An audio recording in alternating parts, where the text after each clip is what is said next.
Welcome to our first video using the Clemson University STAR decision-making model as a tool to help us work through ethical dilemmas.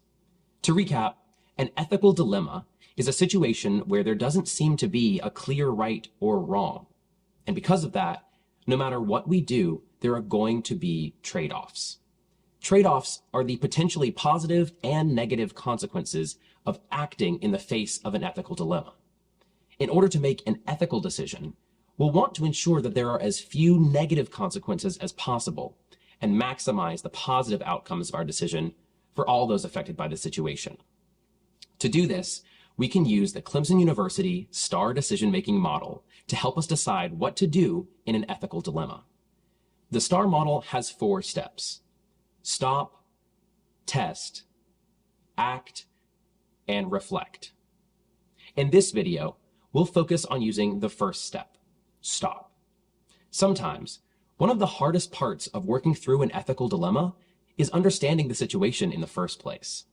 Therefore, in our stop step, we need to first recognize the ethical problem, identify the stakeholders, and then develop at least 3 solutions for the situation. Let's say, for example, you find yourself in a situation where you see a classmate sharing exam answers, a teammate making fun of other members of the team behind their backs, or a friend suggesting an activity that may be against the rules. These are hard decisions that require courage to do the right thing. However, ethical dilemmas often have far-reaching consequences that impact others in serious ways. Take this dilemma, for example. You accidentally back into your neighbor's car while driving your parents' vehicle. The repair for the car could cost thousands, and your parents have been clear that an accident that is your fault would mean a suspension of your driving privileges and would require you to cover the repair costs and increase in insurance. However, if you don't report it, you know there are surveillance cameras in the area, but it's unclear whether they've captured the incident. Now, reporting the accident could impact the college savings that you've worked hard for, but leaving the scene could lead to criminal charges for hit and run if you're caught. In this situation, you, your family, your neighbor, and your community have a lot to lose. So what would you do? Well, we can stop and ask ourselves, what is the ethical problem here? What issues do you see in the situation that you find yourself in, and why? A well-defined problem is the start of a well-defined solution. So next, identify your stakeholders. Stakeholders are the people who are impacted by the dilemma at hand. In this case, it might be your teachers, your school, your friend, your peers, their parents, and of course, you. You are always a stakeholder when making these decisions.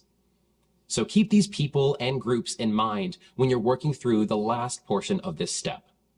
Brainstorm at least 3 possible solutions, but we encourage you to come up with as many logical solutions to the dilemma as possible.